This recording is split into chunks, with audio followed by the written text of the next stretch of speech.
Ayan guys. Ang laki ng ano.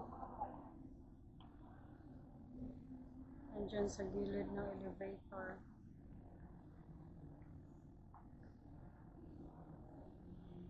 Bare na talaga. Diba? Paakyat yan eh.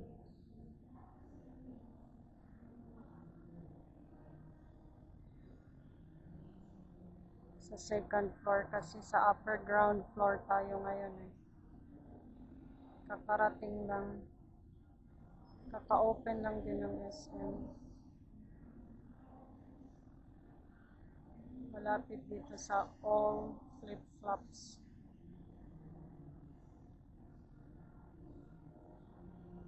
Dito naman sa mga tindahan ng mga bag, Parfois. Tapos dito na yung groceryhan. Diba malapit lang tayo sa supermarket. Diba? Wala lang, na-attract lang kasi ako dito. Salamat.